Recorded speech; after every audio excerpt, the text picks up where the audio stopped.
Hello friends, welcome back to my channel Ananidhi family. இன்றைக்கி ரொம்ப சிம்பிளான ரெசிபி அண்ட் ஹெல்த்தியான ரெசிபியும் கூடங்க. ஆமாங்க, கருவேப்பிலை பொடி எப்படி செய்யலான்னு பார்க்கலாம். இது சாதத்தில் போட்டு நல்லெண்ணெய் ஊற்றியும் சாப்பிடலாம், அல்லது இட்லி தோசைக்கு பொடியாக கூட வச்சு சாப்பிடலாம். ரொம்பவே டேஸ்ட்டாக இருக்கும். எப்படி செய்யணுன்ற வீடியோ ஸ்கிப் பண்ணாமல் ஃபுல்லாக பாருங்கள். இப்போ வாங்க வீடியோக்குள்ளே போகலாம்.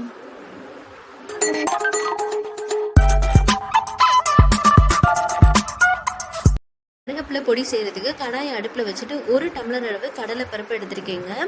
நான் இன்றைக்கி டம்ளரில் தான் மெஷர்மெண்ட்ஸ் காமிச்சிருக்கேன். உங்கள்கிட்ட உலக்கு இருந்தால் அது கூட எடுத்துக்கலாம். இந்த மாதிரி கலர் சேஞ்ச் ஆகணும், அதுவரை நல்லா வறுத்து விட்டுருங்க. நம்ம எவ்வளோக்கு எவ்வளோ வறுக்கிறோமோ அவ்வளோக்கு எவ்வளோ கெட்டும் போகாது, நல்லா அரையும் படும். இந்த மாதிரி கலர் சேஞ்ச் ஆனோன்னா இதை ஒரு பிளேட்டில் தனியாக மாற்றி எடுத்து வச்சுக்குவோம். அதுக்குன்னு கருக விட்டுறக்கூடாதுங்க. இப்போ அதே கடாயை அடுப்பில் வச்சுட்டு எந்த டம்ளரில் நம்ம கடலை பருப்பு எடுத்தோமோ அதே டம்ளர்லேயே 1 டம்ளர் அளவு உளுந்தம் பருப்பு எடுத்திருக்கேன். கருப்பு உளுந்து இருந்துச்சுன்னா அது கூட சேர்த்துக்கலாம். நான் வெள்ளை உளுந்து எடுத்துக்கிறேன், முழு உளுந்து. இதுவுமே நல்ல கலர் சேஞ்ச் ஆகணும், அது வரை வறுத்து விட்டுக்கோங்க. பாருங்கள், இந்த மாதிரி நிறம் சேஞ்ச் ஆகணும். நல்ல மொறுன்னு வர வரையும் இதை வறுத்து விட்டுக்கலாம். இந்த மாதிரி கலர் சேஞ்ச் ஆனோடனே இதையும் ஒரு பிளேட்டில் கொட்டிடலாங்க. திரும்ப இருக்க அதே கடையை அடுப்பில் வச்சுட்டு எந்த டம்ளரில் கடலை பருப்பு உளுந்த பருப்பு எடுத்தோமோ அதில் 3 டம்ளர் அளவு துவரம் பருப்பு எடுத்துக்கணுங்க. துவரம் பருப்போட அளவு கொஞ்சம் அதிகமாக போடணும். 3 டம்ளர் எடுத்துகிட்டு இதுவும் நல்ல கலர் சேஞ்ச் ஆகிற அளவையும் வறுத்து விட்டுக்கணும். நம்ம நல்லா வறுத்தாதான் பருப்போட அந்த முறுமுறுப்பு தன்மை பொடியில் ரொம்ப நாள் இருக்குங்க. இல்லைன்னா பதத்து போன மாதிரி ஆயிரும், கெட்டும் போகாது டக்குன்னு. இந்த மாதிரி கலர் நல்லா சேஞ்ச் ஆகணும். இப்போ இதையும் அதே தட்டிலே கொட்டிடலாம். இப்போ கடாயை அடுப்பில் வச்சுட்டு காரத்துக்கு ஏற்ற மாதிரி பட்டை வத்தல் எடுத்துக்கோங்க.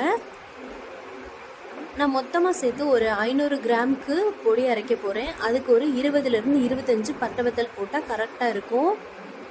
நீங்கள் காரம் எக்ஸ்ட்ரா சாப்பிடுவீங்க அப்படின்னு சொன்னால் கூட ஒரு 5 அல்லது 10 பட்டை வத்தல் சேர்த்துக்கலாம். இதுவுமே நல்ல கலர் சேஞ்ச் ஆகணுங்க, அது வரை வறுத்து விட்டுருங்க. இந்த மாதிரி கலர் சேஞ்ச் ஆகணும்.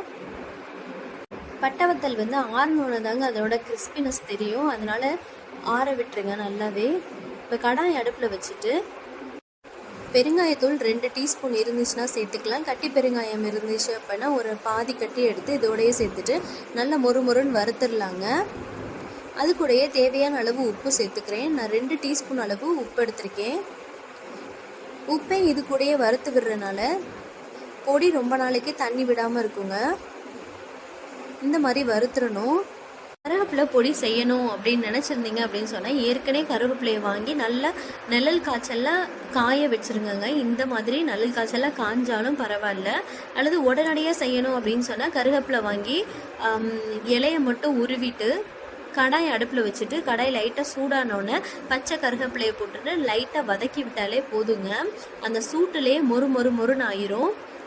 ஆனால் கொஞ்சம் கூட ஈரப்பதமாகவே இருக்கக்கூடாதுங்க. நல்லா வந்து சருகாக காஞ்சிருக்கணும் கருவேப்பிலை, அது வரை வறுத்து விட்டுறலாம். நல்லாவே வறுத்துக்கிட்டாச்சுங்க. இப்போ நல்லா ஆற வச்ச பருப்பு அப்புறம் கருவேப்பிலை எல்லாத்தையும் ஒரே மிக்சி ஜாரில் போட்டுட்டு உங்களுக்கு எந்த மாதிரி வேணுமோ அது மாதிரி அரைச்சிக்கலாங்க. சில பேர் நைஸாக அரைச்சி பவுட்ரு பண்ணி சாப்பிடுவாங்க, சில பேர் குறுன்னு அரைச்சிக்குவாங்க. அதுக்கேற்ற மாதிரி அரைச்சிக்கலாம். ஃபஸ்ட்டு பருப்பு பட்டை வத்தலை ஃபஸ்ட்டு அரைச்சிட்டு அதுக்கு அடுத்து ஃபைனலாக பவுடர் ஆனோன்னே கருவேப்பிலை போட்டு அரைச்சோம் அப்படின்னு சொன்னால் கலர் நல்லாவே சேஞ்ச் ஆகி சூப்பராக கிடைக்குங்க. இந்த மாதிரி அரைச்சி எடுத்து வச்சுக்கோங்க. இப்போ பாருங்கள், சூப்பரான கருவேப்பிலை பவுடர் ரெடி ஆயிடுச்சு. ரொம்பவே டேஸ்ட்டாக இருக்குங்க, வாசமாகவும் இருக்கும். நீங்கள் குழம்பு அல்லது வெரைட்டி ரைஸ் எது செஞ்சாலும் 1 டீஸ்பூன் இதை போட்டு செஞ்சு பாருங்கள். டேஸ்ட்டும் நல்லா இருக்குங்க, ஹெல்த்தியானதாகவும் இருக்கும். நம்ம அனநிதி ஃபேமிலி சேனலை நீங்கள் இப்போ தான் ஃபஸ்ட் டைம் பார்க்குறீங்கன்னா மறக்காமல் சப்ஸ்கிரைப் பண்ணிடுங்க. பக்கத்துலேயே பெல் பட்டன் வரும், அதையும் தட்டிட்டு அதில் ஆளை செலக்ட் பண்ணிக்கோங்க. அப்போ தான் நான் போடுற வீடியோஸ் உங்களுக்கு நோட்டிஃபிகேஷனாக வரும். ஈஸியாக என்னோடய வீடியோஸை நீங்கள் பார்த்துக்கலாம். 2 செட்டாக நான் அரைச்சி எடுத்துக்கிட்டேங்க. அதனால் எல்லாத்தையும் ஒரே பாத்திரத்தில் கொட்டி நல்லா மிக்ஸ் பண்ணிக்கலாம். அப்போ தான் காரமும் உப்பும் ஈவனாக ஸ்ப்ரெட் ஆகும். பாருங்கள், எவ்வளோ நைஸாக சூப்பராக கிடச்சிருக்கு பாருங்கள். இப்போ நான் இன்றைக்கி இதை சாதத்தோடு போட்டு சாப்பிட போகிறேன்.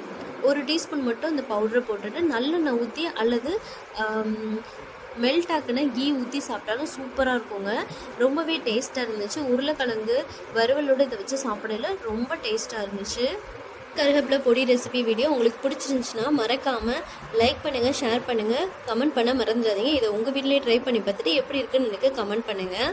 தேங்க்யூ ஃபார் வாட்சிங் மை வீடியோ.